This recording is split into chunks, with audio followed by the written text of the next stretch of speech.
Filho de Trump faz visita à Groenlândia em meio à indireta sobre a anexação territorial tanto do Trump como também do Elon Musk. Inclusive o Trump garantindo que mudará o nome do Golfo do México e também fazendo algumas ameaças ao Hamas na faixa de Gaza.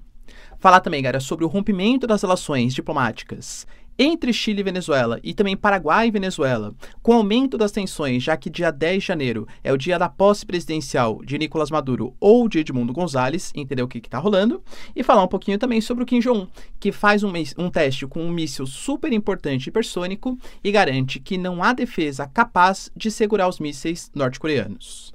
Falar um pouquinho também, galera, sobre a Financial Times, que coloca aí uma notícia super importante sobre o medo que os europeus têm, tanto dos russos, já era meio nítido isso, mas também dos americanos. Sim, a Europa está vendo totalmente desguarnecida de proteção e tomará medidas para que isso seja consertado, entender exatamente como, mas tanto do ponto de vista militar, como até mesmo do ponto de vista cultural e até mesmo informacional.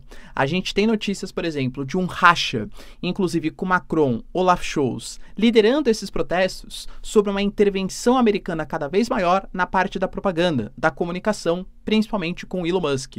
O Macron, inclusive, fala que o Elon Musk está querendo promover uma nova onda internacional reacionária no mundo. Enquanto isso, a Meta anuncia que mudará os seus algoritmos para verificação ali de conteúdos, inclusive impactando até mesmo em países como o Brasil, alegando que existem políticos ou até mesmo juízes, vamos colocar assim, que interferem na liberdade de expressão dos países. Olha, pessoal, o mundo está pegando fogo e a questão da comunicação sendo colocada em primeiro lugar. Se vocês querem entender um pouco mais sobre esses assuntos, e muito mais também sobre geografia, geopolítica, atualidades, política, polêmicas, enfim, tudo para você se manter sempre bem atualizado, já se inscreve no canal, deixa seu like e compartilha esse vídeo, que o professor Ricardo conta muito com a sua ajuda. Belezinha? Pessoal, para quem não sabe, né, a Nomad, a maior e melhor conta internacional do Brasil, é parceira aqui do canal e disponibiliza para você acesso a até $20 de cashback na sua primeira compra de dólares. Pô, agora aproveita, tá? A gente teve uma quedinha aí recente do dólar por algumas questões relacionadas ao Trump, talvez não seja tão protecionista como prometia, né, durante a campanha eleitoral, algumas outras questões internas da política brasileira, e é nesse momento de queda que talvez seja o melhor momento para você comprar. De novo, não é uma recomendação, né, mas é o que geralmente eu faço. Além de tudo, a Nomad, sem taxa de corretagem, manutenção, você compra seus dólares por um preço, galera, muito melhor que qualquer casa de câmbio aí convencional, ainda permite que você utilize por cartão físico ou digital o seu dinheiro em mais de 180 países, pagando um dos menores IOFs do mercado. Então, link na descrição ou QR Code aqui na tela e baixa a Nomad, galera, de verdade, é sensacional. Tamo junto? Então, bora lá pro vídeo, ó. Como eu trouxe para vocês na introdução, pessoal, de fato, a gente teve uma viagem do filho, né, do primogênito aí do Trump, o Donald Trump Jr., em direção à Groenlândia, em direção a Nuuk, que é a capital ali do território. Lembrando que a Groenlândia pertence à Dinamarca, mas quando a gente começa a fazer uma análise geográfica, o Nova York, por exemplo, fica mais próximo da capital da Groenlândia do que próprio Copenhague, né, que é a capital da Dinamarca. Entendi, o professor está defendendo a anexação da Groenlândia pelos Estados Unidos. Não estou defendendo, acho completamente errado, tá? Mas a questão é que os americanos, até pela questão geográfica, eles estão se baseando para fazer uma suposta anexação da Groenlândia. Claro que não é só isso, né? A gente não pode esquecer que a região do Ártico é uma região super estratégica por questões de rotas comerciais. A gente tem, por exemplo, possibilidades, inclusive militares, né? Vai lembrar, pessoal, que o Ártico deve ser muito visado num futuro próximo para a exploração de recursos minerais, como gás natural, como petróleo, rotas comerciais mesmo, proteção, por exemplo, de disparos, de mísseis e coisa que o valha, e a Groenlândia tem um papel essencial nisso. O Trump já fez uma proposta lá no seu primeiro governo e agora vem relatando, junto com o Canal do Panamá, junto com o Canadá, junto também com a Groenlândia agora, né, os anseios ali de anexar esse território. E aí, o Donald Trump Jr., que é o seu filho, foi ali com um avião do Trump, né, conhecido como o Trump Force One, em direção à Groenlândia. Ele alegou, tá, somente para fins turísticos. Mas tirou a fotinho no avião, colocando ali, né, um Donald Trump na fotinho. Aí depois o Trump já colocou, né, o Trump pai mesmo, colocou em um dos seus posts, Make Groenlandia Great Again, ou seja, o mesmo slogan que ele utiliza para os Estados Unidos, né? E o Elon Musk, que vai ser um secretário importante do governo Trump e cada vez mais, eu diria que todo dia, inclusive, né? Estamos comentando sobre ele todo dia praticamente. se comporta como agente importante diplomático dos Estados Unidos. Vai ganhar um cargo, não exatamente para isso, vai ser muito mais para corte de gastos, mas ele fala em nome agora de um representante do governo estadunidense. E ele deixa bem claro, hein, pessoal? A gente vai ver, assim, com ótimos olhos a presença da Groenlândia nos nossos territórios. O filho do Trump garantiu que era só para fins turísticos, mas, né, em meio a todas essas especulações, a fotinhos compartilhadas, dá a entender que é um anseio, sim, dos Estados Unidos. Inclusive, o Trump, ele promete ser bastante imperialista ainda nesse novo governo. Eu até compartilhei isso com vocês, né? O Trump, ele vai estar com um embasamento muito grande político, porque os juízes hoje da Suprema Corte são, em sua grande parte, conservadores, mais aliados com o pensamento republicano, trumpista, do que exatamente democrata. Os governadores são, em maioria, republicanos, e ele tem apoio tanto do Congresso, né, ou seja, tanto da Câmara, como também do Senado americano, são republicanos. Ele também não precisa se reeleger, então não precisa fazer aquele governo mais moderado. As próprias indicações de secretários, enfim, dão a entender que vai ser um governo bastante forte, né, ideologicamente falando, com pensamento trumpista.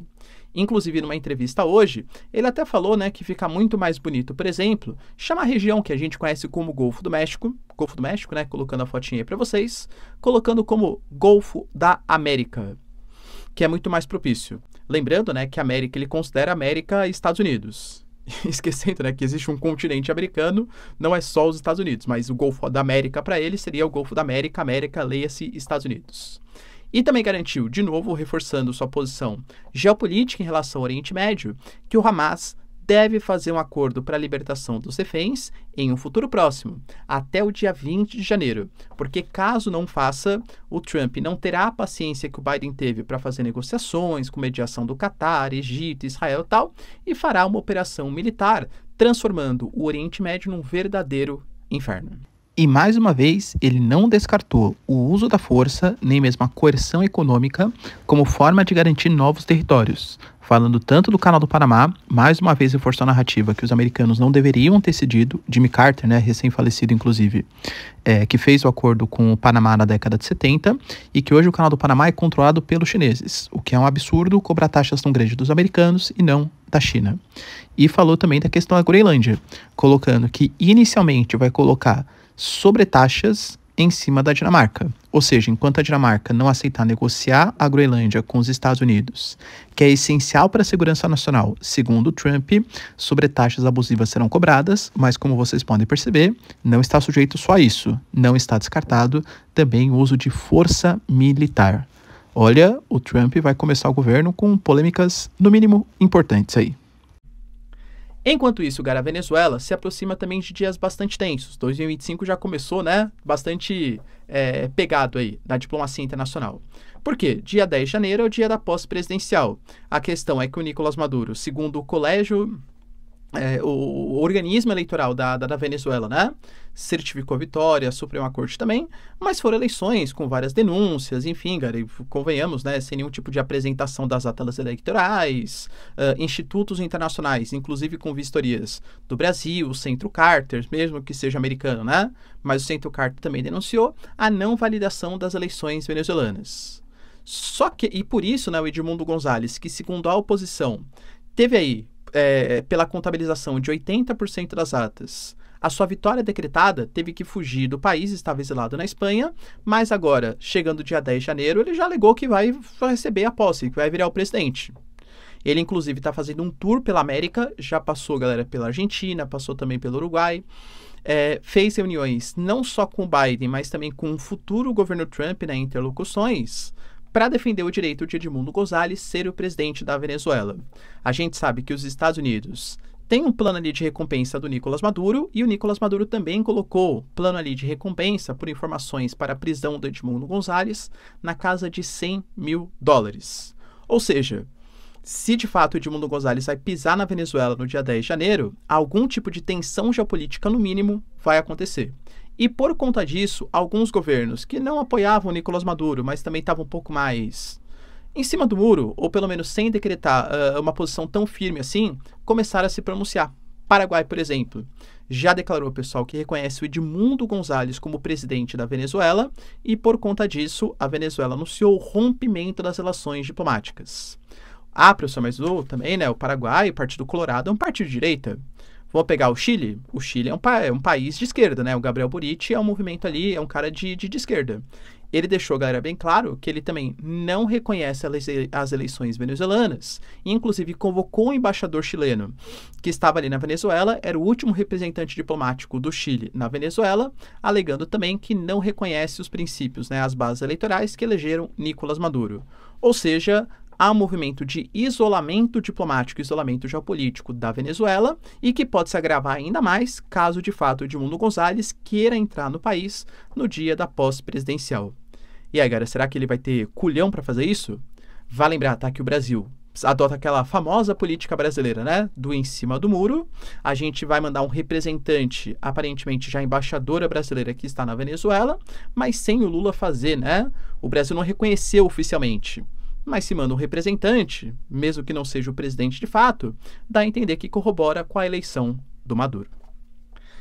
Outro ponto importante, galera, está relacionado ao Kim Jong-un, que fez um importante teste com mísseis balísticos na região, na Península Coreana. E, inclusive, anunciou também que vai expandir ainda mais o seu arsenal nuclear. Segundo as palavras do Kim Jong-un, tá? O sistema de mísseis hipersônicos da Coreia do Norte conterá de forma confiável quaisquer rivais da região do Pacífico que possam afetar a nossa segurança. Inclusive, nós podemos, nesse momento, romper com os nossos mísseis qualquer defesa do planeta. Esses testes foram realizados em um dia polêmico também, porque a gente sabe que a Coreia do Sul está passando por questões sensíveis da política, com o impeachment, né, ou quase impeachment, está só afastado até a justiça deliberar, do Young-suk Yeol, que teve inclusive o pedido de prisão, né, feito ali. Só que os agentes de segurança do presidente impediram que ele fosse preso, o pedido de prisão venceu e foi emitido um novo pedido agora, que talvez seja concretizado ou não, ou seja, a gente diria na Coreia do Sul, né, são militares em prol do presidente contra militares que querem prender o presidente, ou o presidente afastado, tá bem tenso ali na Coreia do Sul, mas diplomaticamente a Coreia do Sul tem inimigos muito fortes na região, principalmente, claro, a Coreia do Norte. Antony Blinken, que é secretário ali do governo americano, estava numa visita, estava em Seul, discutindo laços de segurança. E se pronunciou, galera, colocando que esses testes, né, que a Coreia do Norte faz viola as resoluções da ONU e que os Estados Unidos se preocupam com essa parceria crescente entre Rússia e Coreia do Norte. Vale lembrar que a parceria defende que, caso haja uma guerra em que a Coreia do Norte esteja participando, a Rússia deve defender os norte-coreanos e vice-versa, claro. Até por isso que a Coreia do Norte manda ali tropas, enfim, né, para os russos, segundo a legislação do acordo deles. Mas também prevê que a Coreia do Norte, além de militares, também mande inventários, equipamentos, munições e receba dos russos tecnologia, tanto do ponto de vista satélite, quanto também do ponto de vista nuclear. A gente teve, pessoal, também uma entrevista bem importante, tá? Uma reportagem, na verdade, da Financial Times, uma mídia aí super importante, né? Que colocou, galera, que nesse momento os europeus, eles têm uma grande preocupação com a sua própria defesa. Professor, claro, né? A gente fala de uma guerra Rússia-Ucrânia. É uma guerra que está acontecendo no continente europeu e com os países europeus, sempre falo para vocês, principalmente pós-Guerra Fria, década de 90, gastando muito mais no chamado welfare state, no chamado soft power, do que exatamente no hard power, porque a Rússia não representava mais uma grande ameaça. O mundo mudou. A OTAN está voltando a se armar, a gente fala agora de proposta de colocar quase em 3% os gastos do PIB focado em defesa, sendo que a questão de poucos anos atrás, antes da guerra Rússia-Ucrânia, nem os 2% eram respeitados por uma série de países, entende? Então a Europa está no momento de tensão. A Europa, tecnologicamente, ela é muito forte militarmente. Agora, do ponto de vista de capacidade, do ponto de vista de inventário, falta muito investimento, né? Até em número mesmo de militares. E o Trump mais uma vez falou sobre isso, falando que não deveriam ser 2%, lembrando que a OTAN deve colocar 3% ainda para esse ano, mas que também não deveriam ser os 3%, e sim 5%, colocando que a OTAN só existe hoje porque lá no seu primeiro governo ele ameaçou retirar o financiamento caso os países não cumprissem os seus compromissos aí financeiros. Mas não é só os russos que preocupam, os Estados Unidos também. Segundo a Financial Times, tá? O que acontece hoje, galera, é que o Trump, ele tem uma profunda indiferença pelos anseios europeus, o que de fato o Trump já falou várias vezes mesmo, né? Que a Europa tem que começar a se preocupar com os problemas da Europa e não depender mais do exército, do financiamento americano. E segundo a Financial Times, pelos cálculos que eles ali estabelecem, se o Trump parar de financiar a OTAN como os Estados Unidos financiam hoje, não é que os europeus deveriam aumentar para 3% os seus gastos em defesa para manter algum tipo de segurança. Eles deveriam aumentar para 4,5% no mínimo. Ou seja, a Europa, ainda hoje, porque não há previsão desse aumento de gastos, pelo menos não em curto prazo, depende muito dos americanos, inclusive para conter os russos, sendo que Putin e Trump parecem querer negociar em um futuro próximo, quando Trump ascender à cadeira presidencial. Ou seja, a Europa hoje se sente isolada. Eu até trouxe para vocês, né, uma comparação que é muito comum dos europeus fazerem. Nós, infelizmente, nos colocamos na mão de outros países. Do ponto de vista militar, estamos nas mãos dos americanos, do ponto de vista energético, na mão dos russos, e do ponto de vista econômico e comercial, na mão dos chineses. Isso quer dizer, então, que militarmente eles estão um pouco desprotegidos, né? Mas não só. Até do ponto de vista de comunicação. A gente tem hoje um embate, um racha no continente europeu. Vamos colocar, de um lado você tem o Emmanuel Macron, o Olaf Scholz e também, galera, o Keir Starmer, que é o primeiro-ministro do Reino Unido, mas que não se pronuncia tanto sobre o fato. E do outro, alguns países mais nacionalistas, como Geert Wilders, por exemplo, como a Giorgia Meloni, né? Enfim, que tem um apreço um pouco maior pelas pautas colocadas pelo Elon Musk. A gente teve, galera, o Macron, e não foi só o Macron, a Alemanha também coloca isso, enfim, que o Elon Musk está fazendo uma defesa hoje de um movimento, de um pensamento político de uma extrema-direita. Trago para vocês, quem é velho de guerra aqui do canal, né? O que seria essa extrema-direita, né? Pelo menos o que a mídia fala aí. São governos muito nacionalistas, contrários à imigração e até mesmo, muitas das vezes, a maioria das vezes, contrária à ajuda à Ucrânia, alegando que o dinheiro deveria ficar no continente europeu, tá? Também são contra essa força que essas organizações multilaterais têm, como o Acordo de Paris, como a própria União Europeia, alegando que a soberania dos estados não deveria ficar na mão dessas organizações, desses grandes burocratas, e sim na mão dos estados nacionais. E é um movimento político crescente hoje. Galera, querendo ou não, talvez até a própria queda do Justin Trudeau no Canadá também reforce esse tipo de pensamento, menos cosmopolita, menos multilateral, tá? E dentro desse princípio, a gente teve, galera, o Macron colocando que o Elon Musk, ele apoia a nova internacional reacionária que existe no mundo. E que se dissessem para ele, né, há 10 anos atrás, que o dono de uma das maiores redes sociais do planeta apoiaria uma internacional reacionária, ele não acreditaria nisso. Mas por isso que ele, junto com os outros países da União Europeia, defende um aumento da regulação das redes sociais, um aumento da segurança cibernética, alegando que existe um ataque deliberado contra a democracia europeia. Ou seja, os americanos, segundo o Macron, tá? Não estão só promovendo uma falta de segurança do ponto de vista militar, mas também uma falta de segurança até do ponto de vista democrático. E se eles acham isso agora com Elon Musk, eu não tenho uma boa notícia para o Macron, hein? Porque as outras redes sociais, como o Instagram, o Facebook, até o WhatsApp, tudo que está dentro do arcabouço da Meta, que é coordenado pelo Mark Zuckerberg, aparentemente está indo no mesmo caminho. A gente teve, pessoal, um anúncio bem importante do Mark Zuckerberg, colocando que ele vai mudar as políticas da Meta, e claro, de todas as suas redes. Dentre as mudanças, eu diria que é uma proximidade cada vez maior com Elon Musk, com o pensamento da liberdade de expressão americana. Ele fez um pronunciamento, galera, recomendo até que vocês procurem, tá? Deu mais ou menos uns 10, 11 minutinhos, tá? Vi, claro, né, a declaração inteira do Zuckerberg, mas que elenca algumas mudanças nos algoritmos das redes sociais para defender, que ele controla, a liberdade de expressão. Fala, por exemplo, galera, sobre o fim do fact-check por notas da comunidade, ou seja, geralmente, né, quando você coloca algum tipo de informação, talvez, galera, quem usa aí o Facebook, Instagram e tal, né? Geralmente você tem as agências de checagem que contradizem aquela informação, se considera como uma notícia falsa, no caso das empresas da Meta. Se for das empresas do X, por exemplo, né, do Elon Musk, existem as chamadas notas da comunidade. O Mark Zuckerberg alega que ele foi muito pressionado a fazer isso por conta da mídia tradicional, que colocava que a eleição do Trump no passado, a primeira eleição, foi vencida por ele por conta de desinformação, campanha de financiamento irregular, propagação de fake news. Então ele tentou, para o bem dos Estados Unidos, regular esse tipo de ação, mas que isso vai acabar porque essas agências de checagem são muito politizadas, ou seja, anulam algumas ideias em detrimento de outras de acordo com seu pensamento político. Anunciou, galera, também o combate a conteúdos criminosos e não necessariamente a conteúdos políticos. Por exemplo, né, eu trabalho, galera, muito com questão de guerra, conflito, falar de política. E eu sei que, por exemplo, alguns colocam um post, por exemplo, no Instagram, no Facebook, que fale sobre esses temas. O alcance, ele é muito minimizado em detrimento de conteúdos mais family friends, né? Ou seja, que fale sobre, sei lá, beleza, sobre esporte, sobre, sei lá, maquiagem, economia, enfim, tá? E ele falou que isso foi um pedido da comunidade, mas que hoje a comunidade pede para um pouco mais de conteúdos políticos, então vai voltar a dar engajamento para isso, segundo o Zuckerberg, claro. E falou também, galera, de afrouxar um pouco os filtros automáticos. Para quem não sabe, as plataformas têm esse tipo de filtro, né?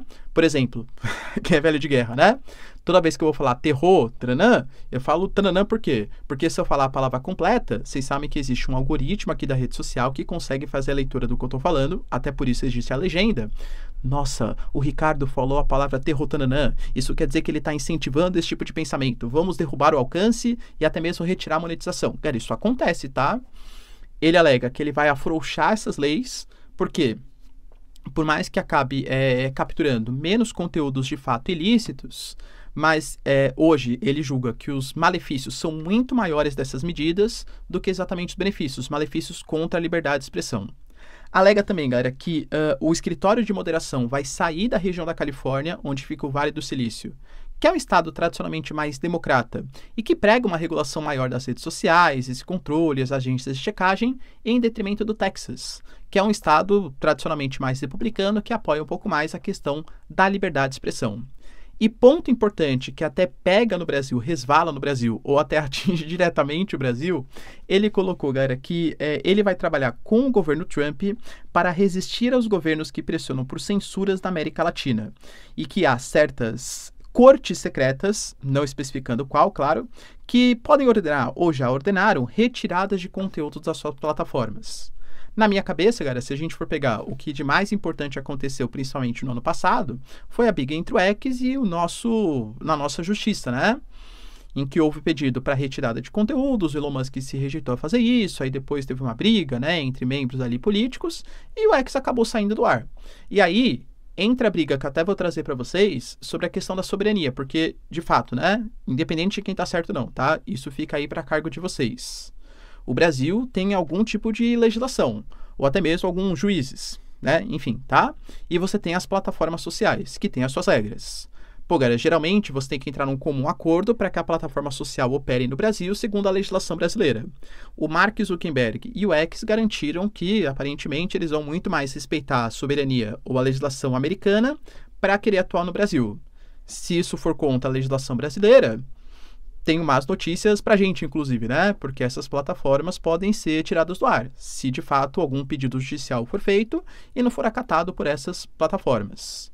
Ele fala também, galera, da Europa, que tem uma hiperregulação e por isso está perdendo os investimentos internacionais, e a própria questão da China, que também retirou alguns aplicativos. Então, ele, que até se reuniu com Trump na mansão dele na Flórida, né, no finalzinho do ano passado, promete ser muito mais o defensor, parecido com o Elon Musk, do que eles consideram ali como a liberdade de expressão. Claro, pessoal, a gente tem o contraponto também, né? Se ele fala que a China tirou alguns aplicativos, convenhamos que a rede das dancinhas chinesas também está sendo tirada dos Estados Unidos. Embora, né, talvez até seja revertido durante o governo Trump. E aí, pessoal, acha essas medidas positivas aí para o Brasil ou para as redes sociais do mundo? O Brasil respondeu, tá? A gente teve, pessoal, um membro do governo brasileiro, né, o João Brandt, que é o secretário de Políticas Digitais, garantindo que o fim da checagem abre espaço para que a extrema-direita avance, que significa um convite para o ativismo da extrema-direita, reforçando a utilização dessas redes como plataforma de ação política, garantindo que Facebook e Instagram se tornarão plataformas que darão peso total à liberdade de expressão individual e deixará de proteger outros direitos individuais e coletivos. É o que eu trago para vocês, galera. Talvez seja a principal discussão e que está vindo muito à tona, principalmente com a ascensão de governos mais nacionalistas e o fortalecimento da alternativa para a Alemanha, o fortalecimento da Marine Le Pen na França. Até o pai dela faleceu hoje, né? Enfim, tá? Nada a ver, mas só lembrei aqui. o fortalecimento do Reform UK, por exemplo, do Nigel Farage no Reino Unido, esses governos mais nacionalistas se fortalecendo. A questão que se coloca é até que ponto tornar um ambiente saudável dessas plataformas sociais, dessas redes sociais, e garantir a soberania nacional em detrimento da liberdade de expressão. Porque, de novo, quem hoje controla os dados, controla o poder de fazer manipulação política, manipular comportamentos, tanto para fins de compras, para fins de votação. Por exemplo, a discussão de tirar a rede das dancinhas dos Estados Unidos é porque a China consegue programar o algoritmo para manipular o pensamento do jovem americano. Entende? Os Estados Unidos não poderiam fazer isso também, utilizando as redes do Brasil, propagar talvez conteúdos de pessoas que pensem mais em favor de determinado candidato do que outro, que vá contra o pensamento do Elon Musk ou do Mark Zuckerberg, entende? Só que é uma questão polêmica, tá, professor? Então a gente tem que combater isso. Como? Censurando o conteúdo?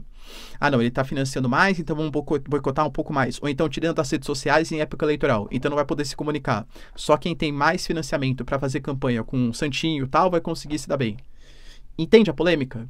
E aí, pessoal, quero saber a sua opinião, hein? Mas sem brigas. Quem tá certo nessa história? Mark Zuckerberg, Elon Musk ou a regulação das redes? Deixa aí nos comentários, quero saber sua opinião. No mais, se vocês curtiram o vídeo, tamo junto, beijos, abraços e tchau, tchau.